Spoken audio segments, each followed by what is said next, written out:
সালামু আলাইকুম নবম দশম শ্রেণীর শিক্ষার্থীরা কেমন আছো তোমরা? আজকে আমরা কমপ্লিট করব খুবই গুরুত্বপূর্ণ একটা উপপাদ্য, আমাদের অষ্টম অধ্যায় বৃত্তের উপপাদ্য নাম্বার 20, যেটা কি প্রমাণ করতে বলছে? বৃত্তের একই চাপের উপর দণ্ডায়মান কেন্দ্রস্থ কোণ বৃত্তস্থ কোণের দ্বিগুণ। একটু সময় নিয়ে ক্লাসটা দেখো, 20 নম্বরে তোমার আর কোনো প্রবলেম হইব না, খুব ভালো মতো অ্যান্সার করতে পারবা, এইটুকু গ্যারেন্টি দিয়ে দিলাম। তো একটু খেয়াল দিয়া পুরো ক্লাসটা একটু দেখো, অনুরোধ রইল। তো আমি ক্লাস শুরু করতেছি। এখানে আমি শুধু বৃত্তটা আঁকছি, চিত্র আঁকি নেই, চিত্র তোমাদের দেখায় আঁকতেছি কীভাবে আঁকতে হইব না হইব। বৃত্তের একই চাপের উপর দণ্ডায়মান, তো আমরা যে কোনো একটা চাপ সেট করি, এই পুরোটার আসলে আমরা একটা চাপ বলি, চাপের একটা অংশ আমরা উপচাপ বলি। তো মূলত কথা হইতেছে বৃত্তের একটা উপচাপের উপর দণ্ডায়মান কেন্দ্রস্থ কোণ বৃত্তস্থ কোণের কেমন? দ্বিগুণ। এটা আমি প্রমাণ করবো। এখানে আমি বিশেষ নির্বাচনটা লেখা রাখছি, এই অনুসারে চিত্রটা একটু আঁকি। মনে করি ও কেন্দ্র বিশিষ্ট একটা বৃত্ত, তাহলে এটা কি কেন্দ্র? ও কেন্দ্র বিশিষ্ট আমাদের একটা বৃত্ত, তাহলে এখানটাতে আমরা ও লেখা দিলাম, এটা হচ্ছে একটা ও কেন্দ্র বিশিষ্ট বৃত্ত। তার একই উপচাপ বিসি, তাহলে আমরা একটা উপচাপ নেই, মানে চাপের একটা অংশ। ধরো এইখানে ভি দিয়ে দিলাম, আর এইখানটাতে দিয়ে দিলাম আমরা সি। এটা আমাদের ভি, এটা আমাদের সি, এইটুকু হইতেছে আমাদের বিসি উপচাপ। এইটার উপর দণ্ডায়মান ভিএসি বৃত্তস্থ কোণ, মানে বৃত্ত অবস্থিত একটা বৃত্তস্থ। এইখানটাতে আঁকি, আমরা একটা বৃত্তের ভেতরে কোণ আঁকতেছি, ভিএসি, এটার নাম কি? এ। এই দাগ দিয়ে দিলাম, আমাদের বৃত্তস্থ কোণ আঁকা কমপ্লিট। এটা আমাদের বৃত্তস্থ কোণ, যেহেতু বৃত্ত উৎপন্ন হয়েছে। এবং আরেকটা বলে দিচ্ছে ভিওসি, তাহলে ভি এবার কার সাথে অ্যাড হইব? ও এর সাথে। তাহলে ভি এর সাথে এবার তুমি ও এর যোগ করো, হইল। এবার ধরো ওটার একটু কাইটে একটু অন্যদিকে লিখে ফেলি, আগে চিত্রটা আঁকি। ব্যাস হইছে। ভিওসি, এই যে এইটুক, এটা হইতেছে আমাদের কেন্দ্র উৎপন্ন হয়েছে, এই জন্য এটার নাম কেন্দ্রস্থ কোণ। ভিএসি, এটা আমাদের বৃত্ত উৎপন্ন হয়েছে, এই জন্য এটার নাম কি? বৃত্তস্থ কোণ। আমাদের কি প্রমাণ করতে হইব? এই যে এই কোণটা কেন্দ্রের ভিওসি বৃত্তের ভিএসি এর কয় গুণ? দ্বিগুণ। এই জিনিসটুকু আমাদের প্রমাণ করতে হইব। তো প্রমাণের জন্য একটু অঙ্কন আছে, অঙ্কনটা কি আসলে দেখো, কেন্দ্র দিয়ে আসলে কেউই যায় নাই, আমাদের এবি রেখাও যায় নাই, এসিও রেখাও যায় নাই, তো আমরা কেন্দ্র দিয়ে একটা রেখা আঁকি, ওটার নাম আমরা দিয়ে দেবো এডি। তো আমরা এ থেকে একটা কেন্দ্রগামী রেখা আঁকতাছি, এই যে এ থেকে কেন্দ্র দিয়ে গেলে আমরা একটা রেখার নাম কি দিলাম? ডি, এই যেটা। ব্যাস এইটুকুই আমাদের অঙ্কন। তো অঙ্কনের কথাটা একটু লিখি, আমরা বিশেষ নির্বাচন কি লিখছি? মনে করি ও কেন্দ্র বিশিষ্ট একটা বৃত্ত এবিসি, ও কেন্দ্র বিশিষ্ট বৃত্তটার নাম কি? এবিসি। তার একই উপচাপ, উপচাপের নাম কি দিছি? ভিসি। চাপের পুরো চাপের একটা অংশ আমরা কি বলি? উপচাপ বলি। উপচাপের উপর দণ্ডায়মান কেন্দ্রস্থ কোণ, কেন্দ্রে যে উৎপন্ন করছে তার নাম ভিওসি, এবং বৃত্তে যে কোণ উৎপন্ন করছে তার নাম বৃত্তস্থ কোণ। ভিএসি তাইলে বৃত্তস্থ কোণ, ভিওসি আমাদের কেন্দ্রস্থ কোণ। প্রমাণ করতে হইব কেন্দ্রস্থ কোণ বৃত্তস্থ কোণের কয় গুণ? দ্বিগুণ। অঙ্কন আমরা কি করছি? অঙ্কন এ দিয়ে একটা রশ্মি কেন্দ্র বরাবর যায় না, তো আমরা লিখতেছি এসি রশ্মি কেন্দ্রগামী নয়, কেন্দ্রগামী নয় মানে এসি রেখাংশ কেন্দ্র দিয়ে যায় নাই। তাই এক্ষেত্রে কেন্দ্রগামী রেখাংশ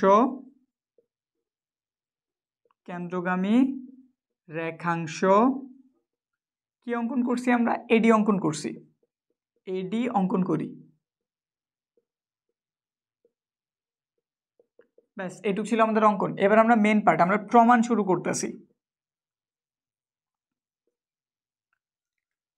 একটু খেয়াল দিয়ে দেখো, খুব ইজি হইব, জাস্ট একটু খেয়াল দিয়া বাকি অংশ একটু দেখতে থাকো। তো প্রমাণ আমরা চেষ্টা করবো কয়েকটা ধাপে শেষ করার জন্য, তাইলে আমাদের মন রাখাটা ইজি হইব।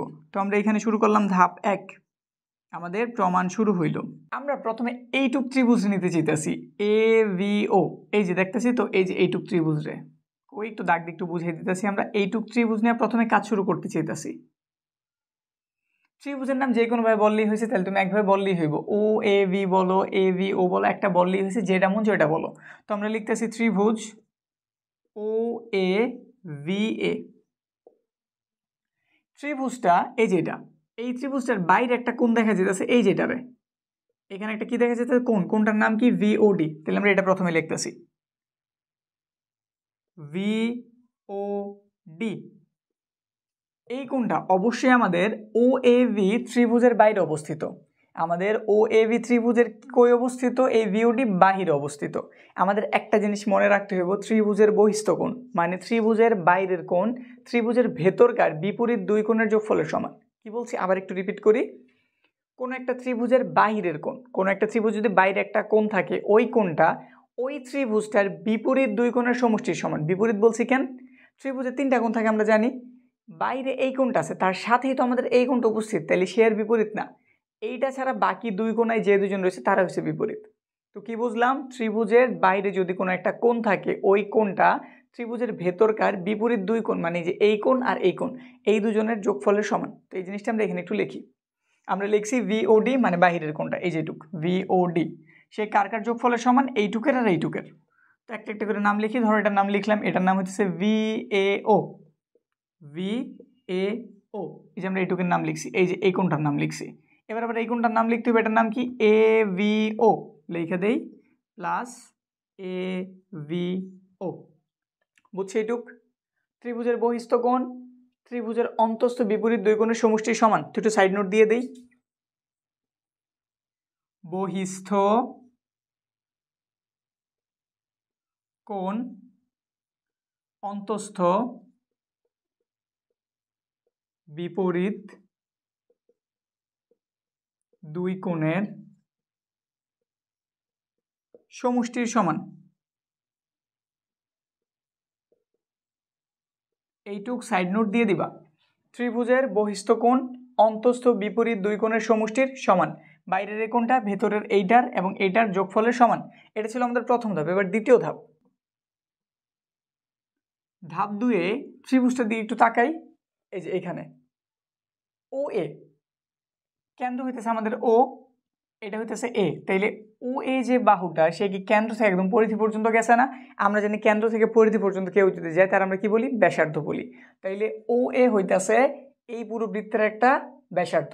আবার খেয়াল দিলে দেখবা ওভিও আমাদের কেন্দ্র থেকে পরিধি পর্যন্ত আসছে, তাহলে সেও একটা কি ব্যাসার্ধ। আর একই বৃত্তের সকল ব্যাসার্ধ সমান, এটা আমরা জানছি 18 নম্বর 19 নম্বর দোনটাতেই জানছি নাকি? ওই ক্লাসগুলি যদি দেখতে চাও ডিসক্রিপশনে প্রতিটা লিঙ্ক দেওয়া আছে, একটু দেখে নিও। তো আমরা এটাতে আবার ফিরি।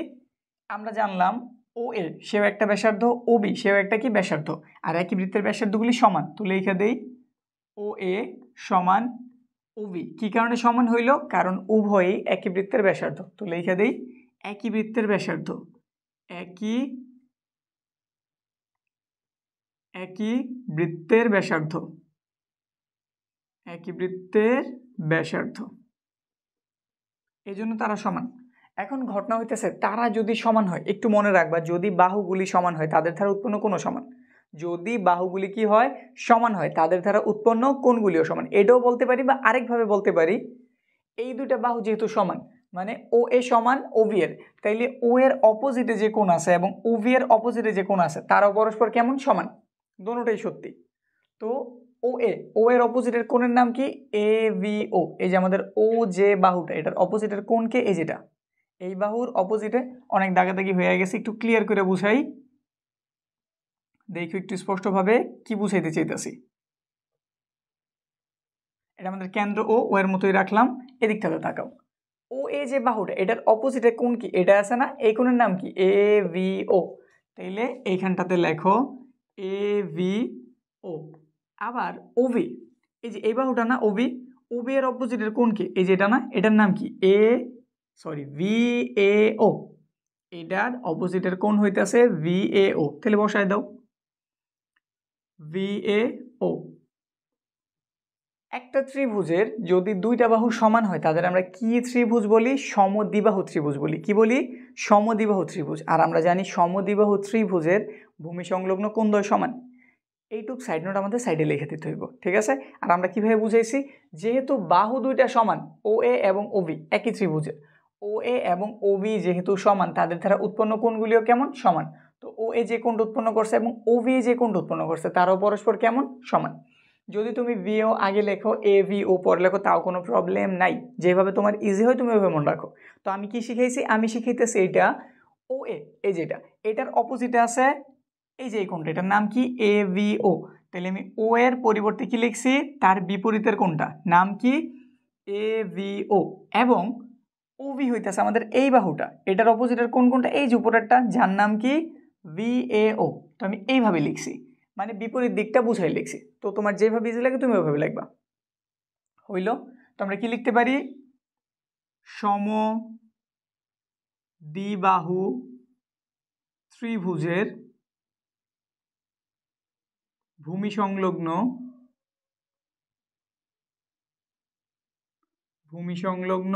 কোণদ্বয়, কোণদ্বয় মানে দুইটা কোণ সমান। এই তথ্যের ভিত্তিতে আমরা এই দুটো সমান করে লিখতে পারছি।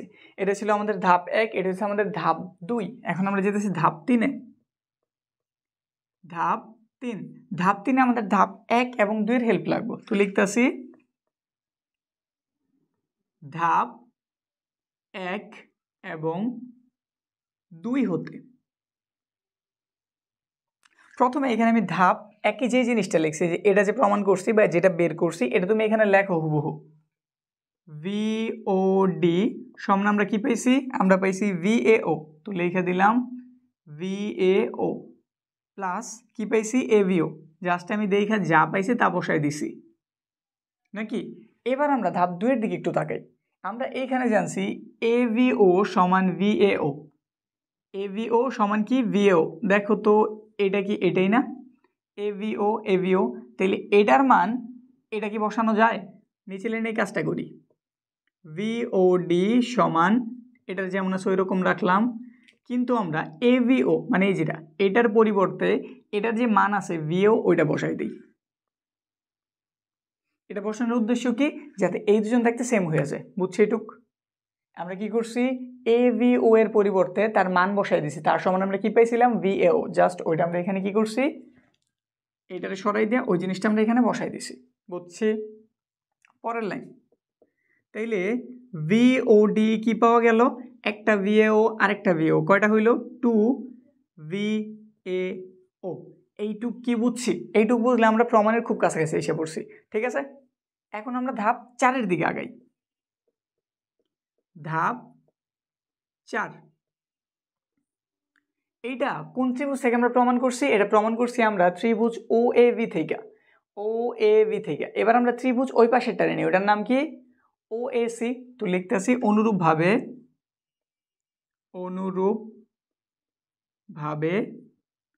ত্রিভুজ OACA অনুরূপভাবে যেহেতু বলছি, তাহলে এটা যেভাবে হয়েছে এটা সেম ভাবে লিখতে হইব। তো এটার দিকে একটু তাকাই, এটা কিভাবে হয়েছে? VOD মানে এই যেটুক, তো মুছে আমরা ক্লিয়ার করি যাতে স্পষ্ট বোঝা যায়। VOD এই যেটুক, এই কোণটা কার দ্বিগুণ? VAO এর দ্বিগুণ। VAO কই আছে? ঠিক এটার উপরে, এই যে VAO। তাহলে এই যে আমাদের এই কোণটা এটার ইমিডিয়েট উপরে, একদম উপরে যে আছে তার কয় গুণ? দ্বিগুণ। এই কোণটা তার উপরের এটার কয় গুণ? 2 গুণ। তাহলে সেম ভাবে কি বলতে পারি? এইটা তার উপরে এটার দ্বিগুণ। কথা কি বুঝছে? যদি আমরা প্রমাণ করছি VOD এই যে এইটুক তার উপরেরটা, তার উপরে এই যে বরাবর যে আছে VAO এটার কয় গুণ? দ্বিগুণ। তাইলে আমরা যদি এই পাশের COD নেই, সেও তার উপরেরটার, কোন দিকেরটার? এই যে উপরেরটার, এটার কয় গুণ হইব? দ্বিগুণ হইব। তো এটা জাস্ট দেখা লেখা দাও। সুতরাং COD এটার নাম কি? COD কার দ্বিগুণ হইব? তার ইমিডিয়েট উপরে যে আছে কে? CAO। লেখা দেই 2 CAO। আশা রাখি বুঝছো। এবার ধাপ 3 এবং ধাপ 4-এর হেল্প নেই। এটা হচ্ছে আমাদের ধাপ 5। ধাপ 5 আমরা হেল্প নিতে আসি 3-এর এবং 4-এর। তো লিখতেছি ধাপ 3 ও 4 হতে মূলত আমরা এই দুইটার ধাপের এবার যোগ করে দিই। এই যে এটার এবং এটার মূলত আমরা কি করতেছি? যোগ করতেছি। তো যোগের বেলায় কি হয়? বাম সাইডের গুলি বাম সাইডের সাথে যোগ, মানে VOD কার সাথে যোগ হইব? বাম পাশের COD এর সাথে। এই যে দেখতেছি তো, এই যে আমরা এই দুটার কথা বলতেছি, BOD আর COD কি হয়েছে? যোগ। তাইলে তাদের ডান পাশে যারা আছে এই দুজনে কি হইব? যোগ। এই যে দুটা সমান দিলাম, এখানেও 2 আছে এখানেও 2 আছে, তাহলে 2 আগে কমন নিয়ে নাও, তারপর যোগ করো। এটাতে আছে VAO প্লাস এটাতে আছে CAO। দেখো তো বুঝছো কিনা? আমরা ধাপ 3 এবং ধাপ 4-এর যে মান পাইছি ওই দুটোর যোগ করছি। তাইলে বাম পাশে ছিল ভিওডি সিওডি, এই যে দুটোটা আমরা একসাথে যোগ দিয়ে লিখছি ভিওডি সিওডি, তারপর সমান, এই যে সমান দিছি, দুটোটাতে 2 ছিল, একটা 2 লিখছি, এখানে ছিল ভিএও লিখছি, এখানে ছিল সিও লিখছি। এবার একটু চিত্রের দিকে তাকাইতে হইব। ভিওডি কই আছে? ভিওডি, এই যে আমাদের ভিওডি। আবার একটু পরিষ্কার করি বোঝানোর জন্য, এত দাগ টাগ দিছি, আশা রাখছি তোমরা বুঝছো। এই যে তাকাও, ভিওডি কতটুক? এইটুক, কিন্তু ভিওডি কতটুক? এইটুক। সাথে কারে যোগ করছি? সিওডি, সিওডি বাকি এইটুক। মিল নাকি? একদম পুরোটা হয়ে গেছে না? এই পুরো কোনটার নাম কি? এটার নাম কিন্তু ও ছিল। এই পুরোটার নাম কি? VOC, VOC. তো লেখা দেই ভিওসি সমান 2 আছে, 2 দিয়ে দিলাম। এবার ওইটার দিকে তাকাও, কি আছে? ভিএও। তাকাই ভিএও কই? ভিএও এই যে এইটুক। ভিএও কতটুক? এই যে এইটুক। সাথে কারে যোগ করা হইতাছে?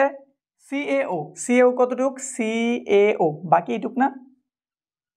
বিএও এইটুক, সিএও বাকি এইটুক। মিললে কি পুরোটা হয়ে গেছে না? এই পুরোটার নাম কি? ভিএসি। লেখা দেই। আমাদের মূলত এটাই কিন্তু প্রমাণ করতে বলছিল। এই যে তাকাও, ভিওসি, এই যে ভিওসি সমান 2 ভিএসি, এই যে 2 ভিএসি। তাইলে আমাদের প্রমাণিত। তো পুরো জিনিসটা আবার আমরা একটু বুঝাই দেই কি করছি না করছি। প্রশ্নে বলছে বৃত্তের একই চাপের উপর দণ্ডায়মান কেন্দ্রস্থ কোণ বৃত্তস্থ কোণের দ্বিগুণ। তো আমরা মনে করি ও কেন্দ্র বিশিষ্ট একটা বৃত্ত, যার একটা উপচাপের নাম কি? ভিসি। এই ভিসির উপর দণ্ডায়মান কেন্দ্রস্থ কোণ হইতাছে ভিওসি এবং বৃত্তস্থ কোণের নাম ভিএসি। একভাবে লিখলেই হয়েছে। তো আমরা কি লিখছি? মনে করি ও কেন্দ্র বিশিষ্ট এবিসি বৃত্তে তার একই উপচাপ ভিসি এর উপর দণ্ডায়মান বৃত্তস্থ কোণ ভিএসি এবং কেন্দ্রস্থ কোণ ভিওসি। প্রমাণ করতে হইব কেন্দ্রস্থ কোণটা বৃত্তস্থ কোণের কয় গুণ? দ্বিগুণ। মানে ভিওসি ভিএসি এর কয় গুণ? দ্বিগুণ। তারপর আমরা কি কাজটা করছি? আমরা একটু অঙ্কন করছি। এসি রেখাংশ বা এবি রেখাংশ কেউই কেন্দ্র দেওয়া যায় না, এক্ষেত্রে আমরা এ দিয়ে একটা কেন্দ্রগামী রেখাংশ এডি অঙ্কন করছি। তো এটাই বলে দিচ্ছি এসি রেখাংশ কেন্দ্রগামী নয়, তাই এক্ষেত্রে কেন্দ্রগামী রেখাংশ এডি অঙ্কন করি, এই যে রাখছি। তারপর আমরা এই সাইডে ত্রিভুজটা নিয়েছি, এই যে ত্রিভুজটার নাম কি? ও এ ভি। তো লিখছি ত্রিভুজ ও এ ভি এ, ত্রিভুজ ও এ ভি এ, ত্রিভুজ, এটা হচ্ছে ত্রিভুজ চিহ্ন, ঠিক আছে? ত্রিভুজ ও এ ভি এ। ওএভি এর বাইরে আছে এই কোণটা, তার নাম কি? ভিওডি। তো লেখছি বহিস্থ কোণটারে। বহিস্থ কোণ ত্রিভুজের অন্তস্থ মানে ভেতরের বিপরীত দুই কোণের সমষ্টির সমান, মানে এটার আর এটার যোগফলের সমান। তো এইটার এটা একজনের নাম, আগে পরে লিখলে কোনো প্রবলেম না, আমরা একটা একটা করে লিখছি। প্রথমে আমরা লিখছি এভিও, মানে এই কোণটার আগে লিখছি, তারপর প্লাস দিয়ে এই কোণটারে লিখছি ভিএও, বুঝছি? সাইড নোট দিয়ে দিছি বহিস্থ কোণ অন্তস্থ বিপরীত কোণের সমষ্টির সমান। কি লিখছি? বহিস্থ মানে বাইরের কোণ, অন্তস্থ ভেতরের কোণ, বিপরীত দুইটা কোণের সমষ্টির সমান, মানে বাইরের কোণ ত্রিভুজের ভেতরকার বিপরীত দুই কোণের যোগফলের সমান। এইটুক হইল। এটুকু আমাদের ধাপ 1 ছিল। তারপর আমরা ধাপ 2 শুরু করছি। ধাপ 2-এ তাকায় দেখলাম ও এ ব্যাসার্ধ, কারণ কেন্দ্র থেকে পরিধি পর্যন্ত গেছে। ও বি সেও একটা কি? ব্যাসার্ধ, কারণ কেন্দ্র থেকে পরিধি পর্যন্ত গেছে। এই জন্য লিখেছি একই বৃত্তের ব্যাসার্ধ, এই কারণে তারা সমান। তারা যদি সমান হয় তাদের দ্বারা উৎপন্ন কোণগুলিও সমান, বা বলতে পারি তাদের বিপরীতের কোণগুলিও সমান। তবে বিপরীতটা ধরে কাজে আগাইছি ও এ, এই যে ও এ, তার বিপরীতে কি এই কোণটা আছে না, যার নাম কি? এ ভি ও, লিখে দিছি। ও ভি, এই যে এই বাহুটা, তার অপোজিটে আছে এই কোণটা, এই কোণের নাম কি? ভি এ ও, এই যে লিখে দিছি। সাইড নোটটা কি দিবা? সমদ্বিবাহু ত্রিভুজের ভূমি সংলগ্ন কোণদ্বয় সমান। সমদ্বিবাহু ত্রিভুজের ভূমির সাথে যে দুটো কোণ থাকে তারা কি পরস্পর সমান। লিখে দিছি। ধাপ 2 কমপ্লিট। ধাপ 1 এবং 2 এর হেল্প নিয়েছি ধাপ 3-এ, লিখছি এটাই। আমরা ধাপ 1-এ যেই মানটা পাইছি এই মানটা এখানে হুবহু তুলছি, নিচে লাইনে তাই তুলছি, যা আছে তা তুলছি, কিন্তু আমরা এভি এর মানটা চেঞ্জ করছি। এভিও সমান আমরা কি পাইছিলাম? ভিএও। এই যে দাগ দিয়ে বুঝাই দিছি, দাগ টাগ নাই, বোঝানোর জন্য এটা দিছি। এভিও, এই যে এভিও, এটার মান কি ছিল? ভিএও না? তো আমরা এটার পরিবর্তে জাস্ট কি লাগাই দিছি? ভিএও। তো এটা মুছে দিই, এটা বোঝানোর জন্য ছিল। গেল, এই পর্যন্ত হইলো। একটা ভিও আরেকটা ভিও কয়টা হইলো? 2টা। ব্যাস, আমাদের ধাপ 3 শেষ। ধাপ 3-এ আমরা যেই মানটা পাইছি অনুরূপভাবে আমরা ধাপ 4-এ অন্য ত্রিভুজ, এই সাইডের ত্রিভুজটা তো হইলই, এই সাইডের ত্রিভুজের জন্য বের করতেছি। এই সাইডে আমরা পাইছিলাম ভিওডি, মানে নিচের টুক, কার দ্বিগুণ? ভিএও, তার উপরেরটা। এই যে এইটা, এই কোণটার কয় গুণ? দ্বিগুণ। তাইলে এই কোণটাও তার উপরের কোণের কয় গুণ হইব? দ্বিগুণ। এই প্রসেসে আমরা লিখছি সিওডি, এই যে তার উপরেরটা দ্বিগুণ, উপরেরটার নাম কি CaO। ব্যাস, এটা ছিল ধাপ 3, এটা হলো ধাপ 4। এবার ধাপ 3 এবং 4-এর যে মান পাইছি ওটা যোগ করতেছি। তাহলে যোগ করলে বাম পক্ষেরগুলি বাম পক্ষের সাথে যোগ হইব, মানে VOD CODর সাথে যোগ হইব, আর ডান পাশেটা ডান পাশের সাথে যোগ হইব। এখানে 2 আছে, এখানে 2 আছে, 2 আগে কমন নিছি, তারপর VAO এবং CO যোগ করে দিছি। এবার চিত্রের দিকে তাকাই হইব, VOD কতটুক, VOD এইটুক, COD বাকি এইটুক মিললেই পুরাটা হয়েছে, যার নাম কি VOC লিখে দিছি। আবার VAO এইটুক, আবার আছে CAO বাকি এইটুক মিললে কি পুরোটা হয়েছে না, যেটার নাম কি VAC লিখে দিছি। আমাদের প্রমাণের সাথে মিল গেছে তো বলে দিছি প্রমাণিত। এই হইল আমাদের উপপাদ্য নাম্বার 20।